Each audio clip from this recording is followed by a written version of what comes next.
session, for the first keynote address, we have a speaker who has held important assignments in both central and state governments and possesses rich and varied experience and is deeply involved in policy, planning, and management of water resources in the country. Mr. U.P. Singh, Secretary, Department of Water Resources, River Development and Ganga Rejuvenation, Ministry of Jal Shakti, for the keynote address. Sir, the floor is yours. Thank you very much. Can you hear me? Am I audible? Yes, sir. Yes, sir. Okay. A very good afternoon to all of you. Honorable Minister for Health and Family Welfare, Science and Technology and Earth Sciences. And at the outset, I would like to thank both the organizers, India Water Foundation as well as UNEP. And I have two of my close friends are behind today's webinars. I'm very happy to be here. As I have been in this sector for more than 4 years now, actually, dealing with water and wastewater. And basically, I would be talking out of my experience of last more than 4 years in Government of India. I have dealt water, but not wastewater at the state level either. So since I have about 20 minutes, I would not cover because the wastewater is also a very huge sector. So I would like to cover some of the important aspects of wastewater management. When I'm talking of wastewater management, primarily I am talking basically of the sewage management and the industrial effluent management. Now, the first thing which comes to my mind is basically the lack of reliable data relating to the wastewater. In the sense that there is no, the CPCB from time to time brings out some kind of a compendium which says that how much sewage gets generated in the country and then how much capacity has been created as far as the sewage management is concerned. Similarly, some data is also there in respect of industrial effluent. None of these data, in my opinion, are very, very reliable in the sense that mostly even the sewage generation data is based basically on some kind of a norms. You have a CPHO norm, so it talks of that in a particular city, like you have a norm of 135 liter water supply, 135 LPCD, and when you top and multiply it by about 0.8 or so, because 80% is sewage generation, so you arrive at a figure approximately how much sewage gets generated. But the worst is not so much of how much sewage gets generated. The worst problem in data is basically relating to the treatment. Now, any document you go anywhere, they only give you two figures. The first figure is how much sewage gets generated approximately from the towns only. Generally, it doesn't deal with the rural areas. And the other is how much capacity has been created. The figures nowhere tells basically that how much is sewage getting generated. So what is the meaning of a capacity creation? What matters basically is how much sewage are we treating. So somewhere you will read that, okay, 60,000, 62,000 MLD of sewage gets generated every day, and some data will say that 24,000 MLD or something, a sewage treatment capacity has been created. So these are the two data. Now earlier in Ganga, and now since I deal with all other states, actually last 4-5 months, I have put my entire almost effort in getting a reliable data relating to sewage generation, sewage treatment capacity, as well as actual treatment which is taking place in different states actually. Not only that, not only the total figure, even for example, in any state, if you ask how many, for example, sewage is treated in STP and liquid waste management is treated in ETP, and then you have a cluster of industry, then it is CETP.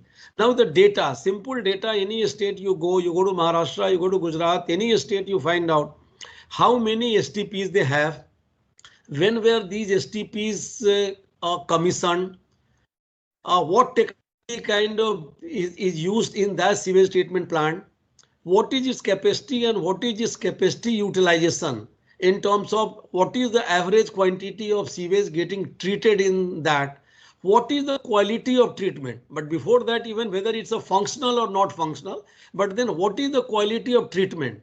What was it designed for in terms of different parameters, be it BOD, be it TDS, TSS, fecal, whatever, and what are we getting? Now these informations, and then who owns the sewage treatment plant? Because in every big city you find that there is not one agency who owns all these sewage treatment plants actually. In a particular, you will find, let's say go to the city of UP, you will find that UP Jal Nigam owns some of the sewage treatment plants. The urban local bodies, the municipal municipal body would be owning some would be owned by development authority. So even a basic data relating to sewage generation, actual treatment, and the condition of all the STPs exist in the in that state, you may not be able to find it very readily actually. Similar is the case as far as the liquid, the industrial effluent is also concerned. So the first concern should be data actually, because unless the data is the base for the planning actually, and unless we do a condition assessment, what we call, of a existing sewage infrastructure, then how do you know, first of all, what is the gap? What is the gap between the existing infrastructure capacity and what is the capacity to be created? But more important is also how is the existing capacity is being utilized. And that's what I always say, the performance, when I always say that it's true for many other infrastructure projects in India also, but particularly true for sewage infrastructure or industrial effluent management infrastructure, that we pay for construction, we do not pay for performance.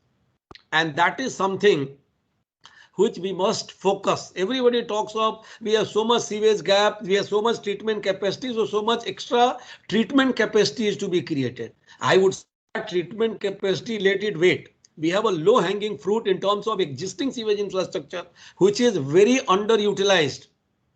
And underutilized, or the quality of treatment is bad actually. So first exercise should be you do some kind of a condition assessment. Okay, you find out, okay, a particular city generates so much of sewage and so much capacity exists and capacity utilization is so much. Based on that, you can find out what is the gap. If the capacity utilization is poor, what we need to do. It's like if you do a diagnosis of a patient, then you measure certain parameters in terms of his blood pressure, in terms of his whatever sugar level or what, and thereafter you prescribe the medicine actually. So this is something that we must pay attention to, performance and not just construction actually. People seems to be more interested in construction rather than the performance of the sewage infrastructure. And that is why we brought in the Ganga, first we brought two concepts. Very briefly, I will speak about that. The one concept is that of hybrid annuity mode. People have heard of this hybrid annuity mode primarily in the road sector where there is a revenue stream. But in Ganga, we brought this hybrid annuity mode wherein we pay to the concessionaire or we pay to the contractor or developer, whatever you call him, only 40% of the total capex actually. The balance 60% capex along with the O&M. We have projectized 15 years O&M into the project cost actually, because in the past one of the major problem why sewage infrastructure did not function well used to be the fact that there are no money with the for the operation and maintenance. Some of the Jal Nigams do not have even money to pay the electricity charges for their pumping stations. So we projectized, maybe the cost has become double. Earlier 100 crore maybe the capex, but 100 crore is the opex actually for 15 years. So that O&M also got projectized. So we pay him only 40% of the capex. The balance 60% capex along with a interest on a good rate of interest, and along with O&M charges which he has quoted over a period of next 15 years, every year in 4 equated quarterly installments actually.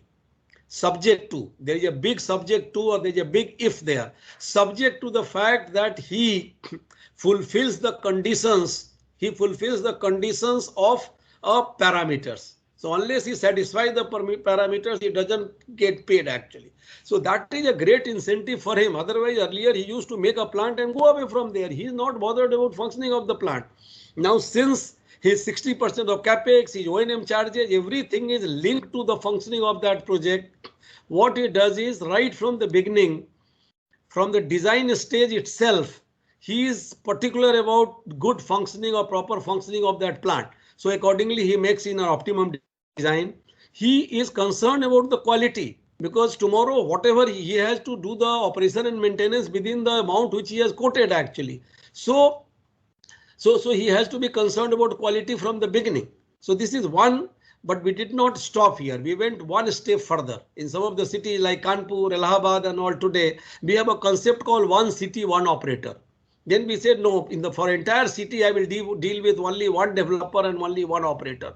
He will develop my greenfield plants also. He will take over all the brownfield plants and their maintenance without upgradation, with upgradation, so that I have to deal only with one a developer or one operator for the entire city. So I am now trying that this concept of HAM, hybrid annuity mode, and the one city one operator concept is basically adopted by other states and in other basins as well. So my second point was that let us talk about performance more rather than talking only about the capacity creation. And there comes the questions of monitoring. Monitoring the performance of the sewage infrastructure, whether it's a STP or whether it's a ETP or CETP, is not up to the mark.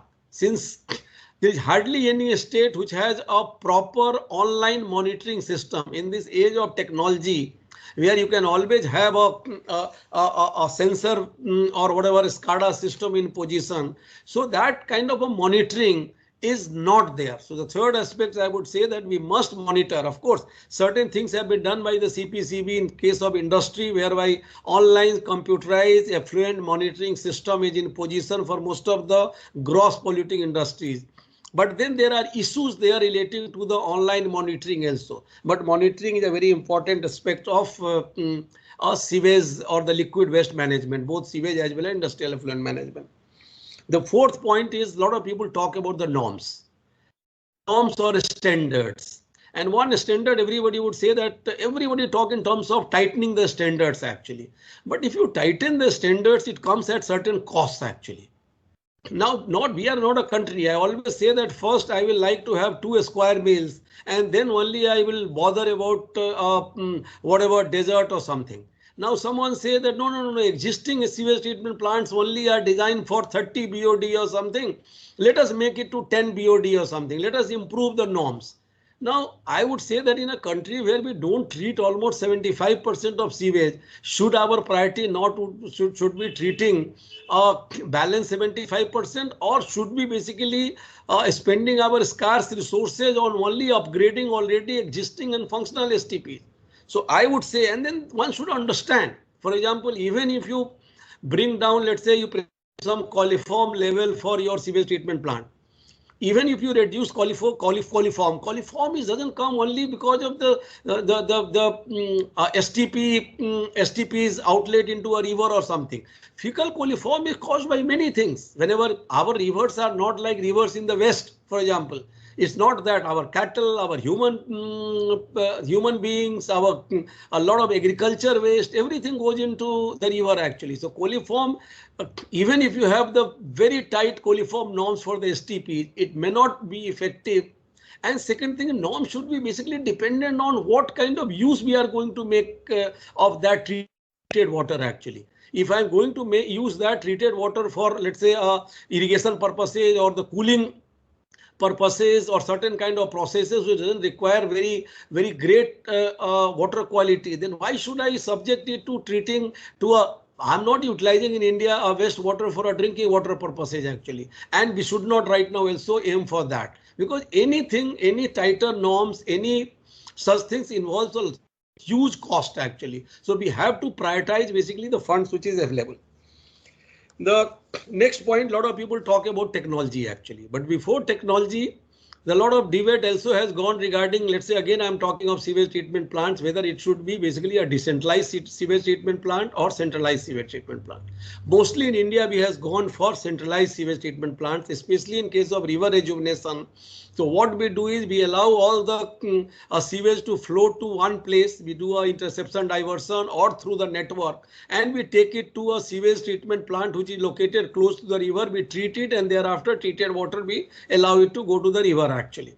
In my opinion, we also need to talk a little more in terms of a decentralized sewage treatment plant actually.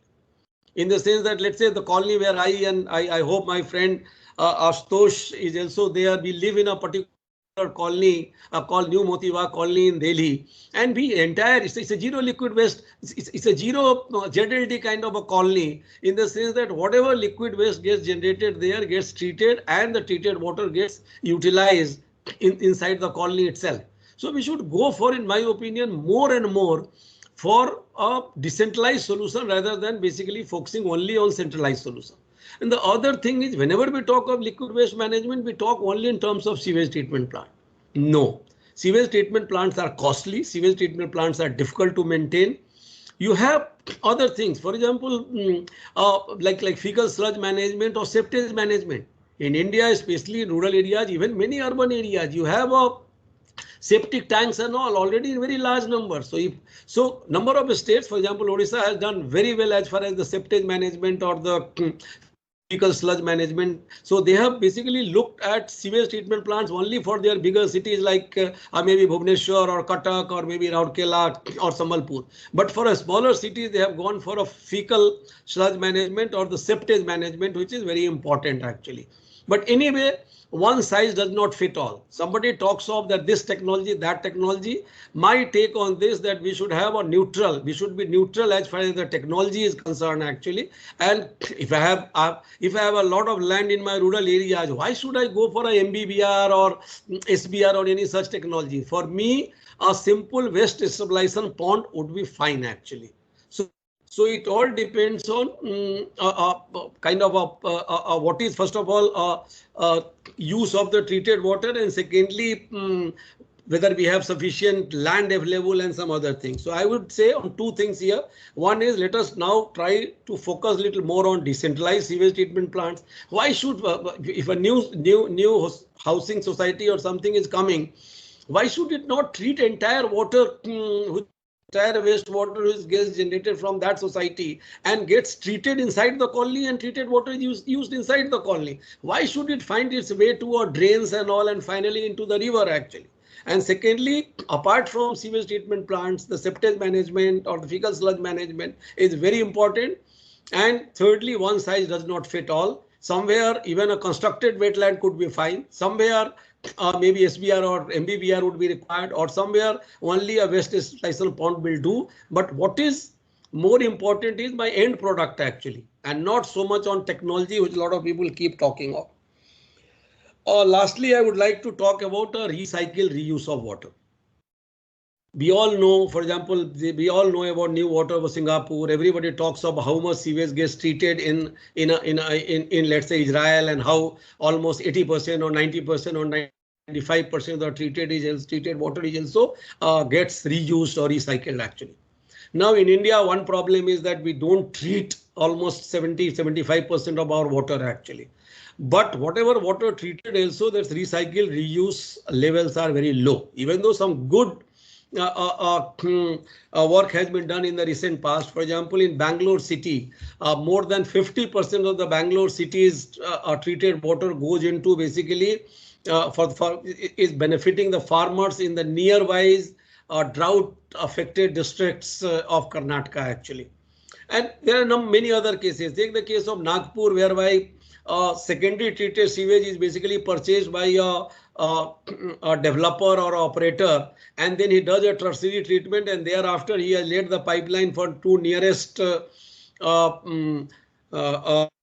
plants, and by selling that treated water to the power plant, not only that concessionaire makes money, but some part of that revenue gets shared by the municipal corporations as well. So there are many such examples actually where. But what is needed in my opinion here is that we must have a recycle reuse policy. We have worked one for the at the national level, but basically water, wastewater being a state subject, what is required is basically a good recycle reuse policy for the states. And we, of course, we are in dialogue with the states, and number of states already have the policy and they are also under implementation. Gujarat had been a pioneer actually, where they had earlier one policy, they revised the policy. And what is why important? There is an importance of policies for two reasons in my opinion. One is that you mandate certain activities, be it for a municipal bodies or be it for the industry, and the other is you incentivize. So the policy must have a provision for both mandating certain things and incentivize certain things. For example, one example of mandate I would give that today Ministry of Power in Government of India has a mandate that any power plant which is located within 50 kilometer of a sewage treatment plant, then that power plant has to mandatorily use treated water and instead of sourcing the fresh water actually. Of course, there are issues related to it. I'm not saying that no issues would be there. Naturally, there would be cost implications. And unfortunately, in India, especially in northern India, except southern India and western India, since water comes at no price, actually, water is almost cheap, so cheap that one doesn't want to basically invest money on transporting treated water from a distance and then using it actually. But then Power Ministry has also said that this extra cost which the power plants are going to incur would be a pass through in the tariff actually. So we also need to work towards recycle and reuse policy actually. And the last point, because in addition to my looking after the Department of Water Resources, River Development and Ganga Rejuvenation for last 2 months, I am also looking after drinking water and sanitation after my predecessor, Mr. Parmeshwaran Iyer, left actually. And one thing I have realized that so far we have been discussing basically about the waste, liquid waste management in urban setting actually, because this has been seen by and large an urban problem, and that is also true to a very large extent. But as under Jal Jeevan Mission, we are providing every household, or we are going to provide every household with a tap connection. If you get more water easily, then the waste generation also will accordingly go up. So under both our Jal Jeevan Mission as well as Swachh Bharat Mission 2.0, in both of them, our grey water management, because black water is not so much, but grey water management is a very important component of both Swachh Bharat Mission as well as Jal Jeevan Mission. So I thought these are some of the points which I wanted to highlight. Thank you very much for giving this opportunity, and thanks again the organizers. Thank you very much.